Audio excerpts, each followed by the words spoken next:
नमस्कार, महाराष्ट्र न्यूजमध्ये मी रीता शेट्टी आपल्या सर्वांचे स्वागत करते।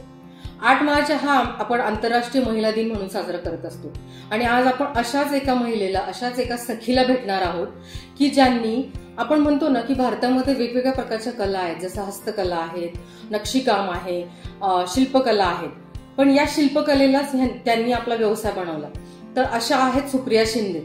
आपण बघतो की या शिल्पकलेमध्ये आजपर्यंत पुरुष वर्गाचा खूप मोठा भाग आहे की पुरुष वर्गच या कलेमध्ये उतरलेला आपल्याला दिसून येतो, परंतु सुप्रिया शिंदे या भारतातील अशी एक महिला आहेत की ज्या शिल्पकलेमध्ये उतरल्या आणि आज त्यांनी त्याच्यामध्ये एक उच्च शिखर गाठलेलं आहे। आपण खास बातचीत करणार आहोत सुप्रिया शिंदे यांच्याशी। नमस्कार मॅडम। नमस्कार ताई। सुप्रिया ताई, तुम्ही शिल्पकलेमध्ये एंट्री केली, त्याच्या आधी आपल्याला तुमचा जीवन प्रवास ऐकायला आवडेल, तर त्याविषयी थोडं सांगाल? मी मनसर माझं माहेर आहे।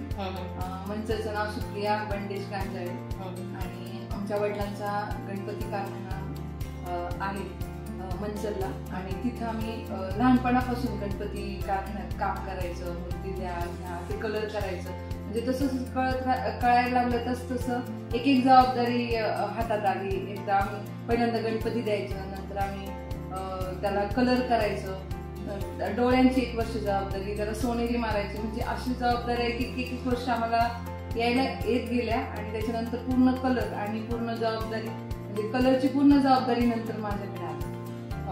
लग्नाच्या आधी सगळा असं गणपतीचा कारखाना मी सांभाळायची। आता तुम्ही म्हटलं की लग्नाच्या आधी तुम्ही हे सगळं करत होता, लग्नानंतर एक असतं की आपल्याला आपले जे पती आहेत त्यांचा पाठिंबा मिळणं खूप महत्वाचं असतं, तर थोडं त्या जर्नीविषयी सांगाल आणि कसं तुम्ही मग शिल्पकलेमध्ये आला तेही सांगाल? म्हणजे लग्न ठरायच्या आधी चित्रकलेची आवडच होती मला आणि वडिलांना पण वाटलं की पेंटिंग मध्ये चांगलं यायचं। मग मला 10वी 11वी झाल्यानंतर एक फाउंडेशनचा कोर्स मी केला लग्नाच्या आधी। नंतर लग्न झालं। लग्नानंतर असं कधी वाटलं नाही की मी काय करू शकते परत पुढं, कारण घरातली सगळी जबाबदारी, मुलगा झाला आणि पाहुणे आमच्याकडे असायचे, जेवण वगैरे सगळ्यांचं करणं हे ते, म्हणजे मी विचार नव्हता केला कधी की मी पुढे करिअर करू शकते। पण त्यांनी विचारलं मला कशात तुला आवड आहे, तर मी म्हटलं मला पेंटिंगच्या कॉलेजला ऍडमिशन घ्यायचे। माझे पती शेखर शिंदे हे सरकारी जॉबला होते मनसरला आणि त्यानंतर मग मी ह्या विषयात म्हणजे आवड आहे त्याच्यामुळे मग त्यांनी त्यांचे डिव्हिजन ट्रान्सफर करून पुण्यात बदली करून घेतली आणि मला भारतीय विद्यापीठ फाईन आर्ट कॉलेजला ऍडमिशन आम्ही घ्यायला गेलो। तर मग मी तिथं पाहिलं की पेंटिंग तर आहे मोठं कॉलेज, पण तिथं स्कल्पचर डिप्लोमा साठी पण ते पण कॉलेज होतं, त्याच्यामुळे मग मी म्हटलं नाही, मला तिथे गेला मी विचार बदलला आणि मला शिल्पकलेलाच ऍडमिशन घ्यायचं असं मी त्यांना सांगितलं। तर तिथं एकही मुलीचं ऍडमिशन नव्हतं, म्हणजे हे हार्डवर्क आहे आणि ह्या मातीत मुली नसतात म्हणजे नाहीये आणि पण मला ती आवड असल्यामुळे मी म्हटलं नाही, मला ते 4ही वर्षात एकही मुलगी नव्हती तिथं, पण मी कॉलेजला घेतलं ऍडमिशन, तेव्हा मग शिल्पकलेलाच ऍडमिशन घेतलं। खूपच छान मॅडम की तुम्ही जे तुमचं होतं की पेंटिंग मध्ये जायचंय, पण तिथे गेल्यानंतर जे तुम्ही चेंज केलं शिल्पकलेमध्ये, आणि नक्कीच तो जो तुमचा त्यावेळेसचा निर्णय होता, म्हणजे आपण म्हणतो ना 1 मिनिटात जो आपण एखादा निर्णय घेतो आणि त्या निर्णयाने जे डायरेक्शन किंवा जी दिशा मिळते ते आपल्याला वेगळ्याच वळणावर घेऊन जाते आणि नक्कीच त्या शिल्पकलेने नक्कीच तुम्हाला आज चांगल्या उंचावर पोहोचवलेलं आहे। हे सगळं करत असताना मॅडम तुमची डिग्री झाली आणि मग तुम्ही जी शिल्पकला जे शिकल्या आहात, मग त्यामध्ये तुम्ही तुमचं करिअर प्रॉपर सुरू केलं, तर त्या कलेविषयी आता थोडं सांगा की जेव्हा तुम्ही पहिलं शिल्प बनवलं त्या शिल्पाविषयी सांगा की मग कशी ती जर्नी तुमची सुरू झाली? मी पहिलं शिल्प असं वाटलं की मी थोडक्यातच असं काम करेल की थोडं डिझायनिंग करेल शिल्पामध्ये, पण मी पहिल्या वर्षीच रिअलिस्टिक काम केलं, मदर अँड चाइल्डचं केलं काम। त्याच्यानंतर मग ते मला थोडं जसं कॉलेजमध्ये शिक्षण होतं तसं मी प्रत्येक विषयाचा, म्हणजे पहिला हेडचा अभ्यास असतो, नंतर पूर्ण शरीराचा अभ्यास असतो, तसं पूर्ण अभ्यास करत शिल्प मी तिथं करायला लागले। तेव्हा मिस्टरांनाही असं वाटलं की हिला पुढं जागा लागणार आहे कामाला, तर त्यांनी इथं आंबेगाव खुर्द तुकाराम नगर ह्या एरियात माझ्या कामासाठी जागा घेतली. आणि मी दुसऱ्याच वर्षाला होते कॉलेजच्या, तेव्हा त्यांनी ती जागेचं नियोजन केलं की हिला पुढं त्या कॉलेज म्हणजे त्या कामासाठी त्या जागा लागणार आहे असं त्यांनी तेव्हा डोक्यात ठरून इथली जागा घेतली आम्ही. आणि पहिलं शिल्प मी मदर अँड चाइल्डचं केलं. मग दुसऱ्या वर्षी असे 2-3 शिल्प म्हणजे प्रत्येक वर्षात मी आणि फर्स्ट नंबर यायचा माझ्या शिल्पांचा कॉलेजमध्ये असताना. आणि मी डिप्लोमा पूर्ण झाल्यानंतर डिप्लोमा मध्ये 3री आली महाराष्ट्रातून. तर असं शालेय कॉलेजचं जीवन होतं माझं. आणि छान, तुम्ही जसं म्हटलं पहिले तुम्ही आई आणि बाळाचं जे आहे ते शिल्प केलं. यानंतर मॅडम तुम्ही जे काही शिल्प आतापर्यंत केलेले आहेत तर हे शिल्प करत असताना त्याच्यामध्ये जसं तुम्ही म्हटलं की खूप मेहनत आहे, थोडंसं त्या प्रोसेस विषयी सांगाल का? कॉलेज पूर्ण झालं तेव्हा मेटलची फाउंड्री टाकायचं हे मिस्टरांच्या डोक्यात आलं. म्हणजे मला मेटलची एक शिक्षण होतं तिथं. आणि आता आपण पाहतो की जेव्हा चौकात पुतळे बसतात तर ते पुतळे मेटलचे बसतात. आणि आमच्या डोक्यात शिवराज्याभिषेक सोहळा करायचं डोक्यात होतं. ते डोक्यात होतं म्हणजे आहे. त्याच्यासाठी आम्ही सिंधुदुर्ग येथे जागा घेतली आणि तिथं जो शिवराज्याभिषेक करायचा आहे तो जसा रायगडावर आहे त्याची प्रतिकृती, दगडी महल, आतमध्ये महाराज बसलेत आणि तो सगळा दरबार आहे तसा एक 3,000 ते 5,000 लोक त्यात दाखवायची, ती सगळी मेटलची दाखवायची असं आमच्या दोघांचं ठरलं. आणि त्याच्यानंतर आम्ही मेटलची फाउंड्री स्थापन केली. म्हणजे मेटलची फाउंड्रीसाठी सुद्धा आम्ही 3-4 वेळा ती मेटलची फाउंड्री मोडली, तोडली. म्हणजे आम्हाला त्याचं शिक्षण म्हणजे माहित नसल्यामुळं त्या गोष्टी आम्ही अनुभवातूनच ती मेटलची फाउंड्री माझी उभी राहिली. आणि त्यातून आता त्यात ओतकाम होतं, काम चालतं. आणि तिकडं जिथं आम्हाला संग्रहालय करायचं तिथं माझी प्रत्येक शिल्प ही संग्रहित होणार आहे. जी मी माझ्या आयुष्यात करणार आहे ती तिथे एक संग्रहालय त्याचं होणार आहे. महाराजांच्या विषयावर एक सगळं तिथं प्रोजेक्ट होणार आहे. त्याच्यासाठी आम्ही ट्रस्ट ओपन केली, TLGT जे आहे ट्रस्टला. आणि त्या पद्धतीत आमचं ते कामकाज चालू आहे. आणि मेटलची फाउंड्री झाली तेव्हा त्या मेटलच्या फाउंड्रीत म्हणजे पहिली त्याची प्रोसेस अशी असते की मातीकाम झाल्यानंतर त्याच्यावर आपण साचा टाकतो. त्याच्यातून मग आपण मेणाची एक प्रत तयार करतो, एक फायबरची प्रत तयार होते आणि मेणाची एक प्रत तयार होती. आणि त्याच्यानंतर त्या मेणाला आपण रनर रायझर म्हणजे मेटल येण्यासाठी किंवा मेण वितळून जाण्यासाठी रनर रायझर देतो. त्याच्यानंतर तो गठ्ठा आपण बांधतो त्याच्यावर.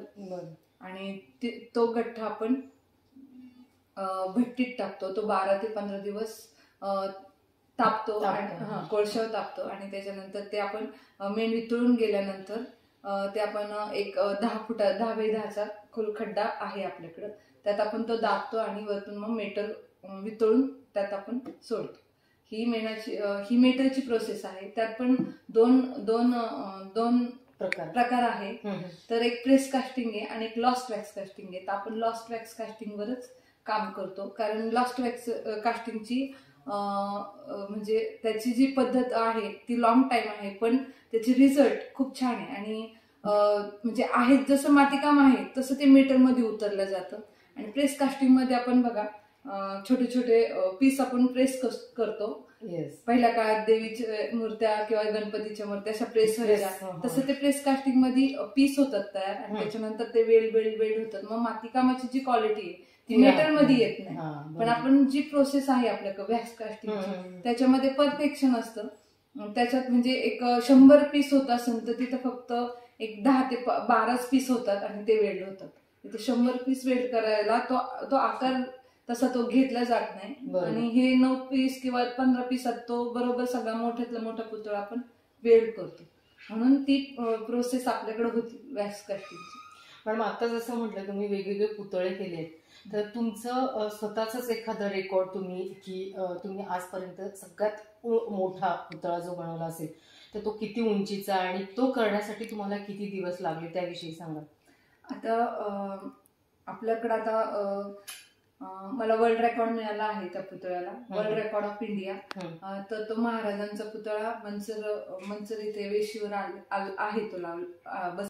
आपल्या मेटलच्या फाउंड्रीमध्ये आपण 50 ते 100 फुटापर्यंत आपले शिल्प बनवू शकतो. एवढी आपली मोठी फाउंड्री आहे. म्हणजे मी जे काम केलंय ते आतापर्यंत 10 फुटापर्यंतचे जे महाराजांचं काम केले त्याला वर्ल्ड रेकॉर्ड ऑफ इंडिया मला मिळाले आहे. आणि शरदचंद्रजी पवार साहेब यांचे पण मी काम केलं आहे मीटरमध्ये. तर ते मामासाहेब मोहोळ कात्रज या ठिकाणी बसणार आहे. अरे मॅम, आता जसं तुम्ही उल्लेख केला की तुम्हाला वर्ल्ड बुक ऑफ रेकॉर्ड मिळालेलं आहे, हे सगळं करत असताना जेव्हा तुम्ही हे झाले व्यावसायिक दृष्टिकोनातून बनवलेले काही शिल्प, पण एक सामाजिक बांधिलकी म्हणून तुम्ही असे काही शिल्प बनवले का की त्यातनं लोकांना एक सामाजिक संदेश जाईल, अशा शिल्पांविषयी सांगा. कॉलेज टाइम होतं तेव्हा मी कॉलेज टाइमच्या वेळेस मला 2 नॅशनल आणि 1 नॅशनल आणि 2 स्टेट अवॉर्ड मिळाला आहे. आणि मी आणि अजून एक नॅशनल मिळाला आहे. त्याला ते श्वास म्हणून आहे. ती सामाजिक म्हणजे श्वास म्हणजे पाणी, 2 मुलं जे वृक्षारोपण करतात ते शिल्प मी दाखवलं आहे. आणि त्यातून मला तो संदेश द्यायचा की झाडं जगवा आणि आपणही जगा, तो आहे एक. आणि एक श्री गुण हत्तेवर विषय केलाय. अजगरुपी डॉक्टर असं दाखवलंय, आई आणि बाळ त्यांना महत्व प्रेम असं ते गिळताना दाखवलंय. आणि टेटोस्कोप आपण त्याच्या गळ्यात दाखवला आणि पृथ्वी खाली दाखवल्यामुळे तो बॅलन्स हा विषय आहे. तर बॅलन्स विषय पण श्री गुण हत्तेवर तो आपण विषय केलेला आहे.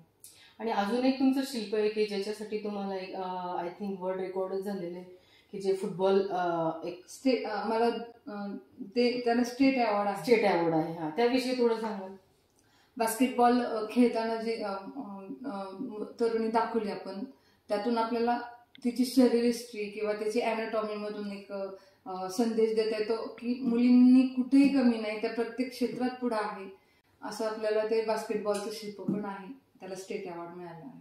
खूपच छान मॅडम की तुम्ही जे वेगवेगळे शिल्प तयार केले आहे त्या प्रत्येक शिल्पातून एक वेगवेगळा संदेश तुम्ही दिलाय. जसं आता तुम्ही म्हटलं की मुली कुठल्याही क्षेत्रात मागे नाहीये आणि तुम्ही त्याचं एक काय म्हणू एक चांगलं उदाहरण आहे की असं शिल्पकला हे असं क्षेत्र आहे की जिथे जाण्यासाठी लोक नको म्हणतात. म्हणजे अक्षरशः आज मी जर पाहिलं तर म्हणजे मलाही आजपर्यंत माहित नव्हतं की महिला त्या क्षेत्रामध्ये आहेत आणि तुम्ही त्या पहिल्या महिला आहात की ज्या शिल्पकलेमध्ये इतक्या चांगल्या प्रकारचे शिल्प बनवतायत.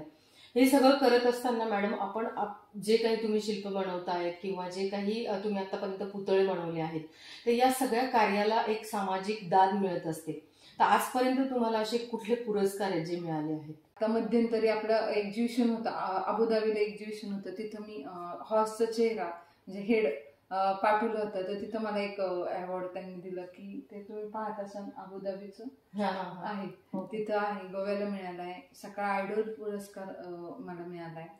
आणि शोध मराठी मनाचा जागतिक अकॅडमी थ्रू मला असे 30हून अधिक पुरस्कार मला मिळालेले आहेत. येस, आपण आता इथे जर बघितलं तर आपल्याला दिसतच आहे की वेगवेगळे पुरस्कार मॅडमला मिळालेले आहेत आणि नक्कीच तुमचं कार्य तितकं उल्लेखनीय आहे आणि त्यामुळेच तुम्हाला पुरस्कृत केलं गेलेलं आहे. हे सगळं करत असताना मॅडम जसं तुमचा एक पुरस्कार देऊन जसा गौरव करण्यात येतो तर सगळ्यात मेन आहे जसं तुम्ही मगाशी म्हटल्या की शेखर शिंदे सरांचा खूप मोठा हात आहे. आपण नेहमी म्हणत असतो ना की एका यशस्वी पुरुषामागे एखाद्या स्त्रीचा हात असतो, परंतु जर आपण सुप्रिया शिंदे यांना जर पाहिलं, त्यांच्या यशाकडे जर पाहिलं आपण तर नक्कीच त्यामागे शेखर शिंदे सरांचा हात आहे. तर सरांविषयी थोडं अजून सांगू शकाल मॅडम की जेव्हा तुम्हाला एक असा लाईफ पार्टनर भेटतो की जो साथी आणि सारथी अशा दोन्ही भूमिका आपल्या पार पाडत असतो, तर त्यांच्याविषयी थोडं अजून तुम्हाला जर सांगता आलं तर सांगाल? त्यांची दूरदृष्टी इतकी की कॉलेजला असतानाच मला त्यांनी मातीकामाला लागणारी जागा म्हणजे ही दिली मिळून. आणि तिथं मी फ्लॅटमध्येच काम करत होते. आम्ही पहिल्यांदा फ्लॅटमध्ये भाड्याने होतो. तर ते हॉल जो होता, किचन आणि बेडरूम, पण हॉल जो होता पूर्ण मातीकामात असायचा, पूर्ण मातीच असायची त्या हॉलमध्ये. नंतर परत दुसऱ्या जागी 2 BHK घेतला. तिथं एक पूर्ण बेडरूम मोठाच्या मोठा, तो सगळा फक्त मातीकामाला असायचा. म्हणजे जोपर्यंत आमची जागा होत नव्हती तोपर्यंत मी त्या घरांमध्ये काम केलं. आणि त्याच्यानंतर मला त्यांनी इथं झाड आहे त्या झाडाखाली एक मला त्यांनी पत्राचं शेड टाकून दिलं होतं. तर मी तिथं तशी माझी कामं करायची. म्हणजे नंतर मग ते आम्ही डेव्हलप करत करत आमचं आता मेटलची फॉन्ट्री आहे. पण मला त्यांच्या दूरदृष्टीप्रमाणे त्यांनी सगळ्या गोष्टी माझा सेटअप विचार करून आम्ही दोघांनी तो बसवला. आणि आता जिथं आम्ही सिंधुदुर्गचं पण करतोय प्रोजेक्ट, तिथं सुद्धा आमचं म्हणजे दोघांचा विचार किंवा त्यांच्या दूरदृष्टीमुळे तिकडंही मोठं प्रोजेक्ट चालू होते. तर मला जर त्यांची साथ नसती तर आता मी ह्या स्टेजला असूच शकले नसते.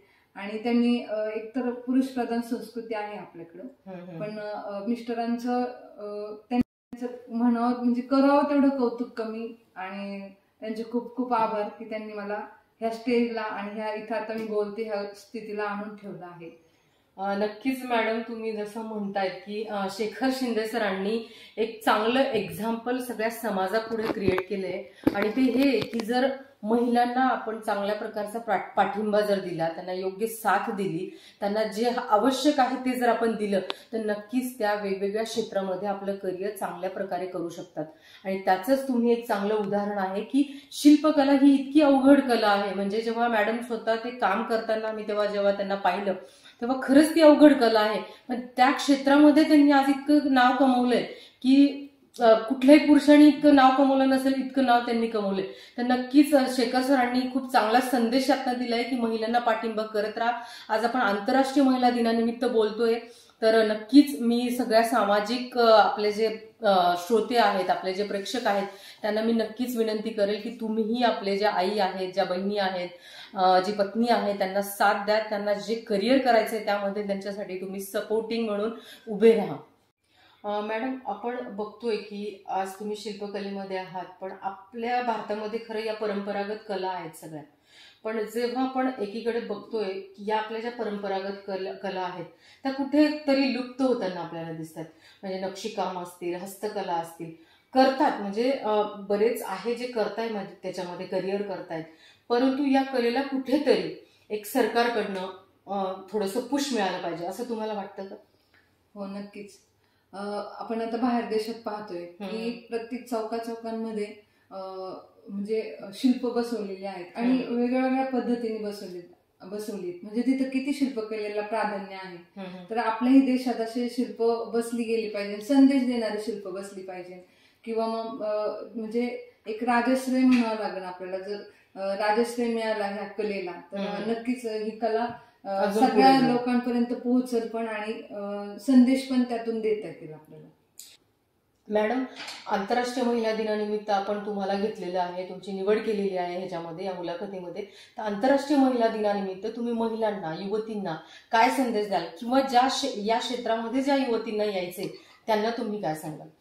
गावाकडून आम्ही प्रवास करत करत आले आणि नुसतं घर सांभाळून, म्हणजे मुलं, आता मला 2 मुलं आहेत, एक मुलगा आणि मुलगी. मुलगा 10वीला आहे माझा. आणि म्हणजे मी घर आणि मुलं सांभाळून सुद्धा आज हे ह्या घरातल्या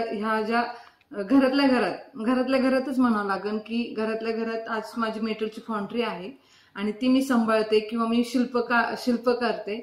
तर हे आपण करू शकतो. आपण कोणतंही काम आपल्याला, म्हणजे आपण जर मनावर घेतलं तर कोणतंच काम आपल्याला अवघड नाही. तर फक्त ते करण्यासाठी आपल्याला कंटाळा करणं हे योग्य नाही. कंटाळा केलं तर काहीच पॉसिबल होत नाही. बरोबर. तर ते रात्रंदिवस त्याच गोष्टीकडे लागलं, म्हणजे त्याच कामाकडे लागलं तर आपल्याला निश्चितच त्याला एक उच्च स्थान मिळणार, हे नक्कीच.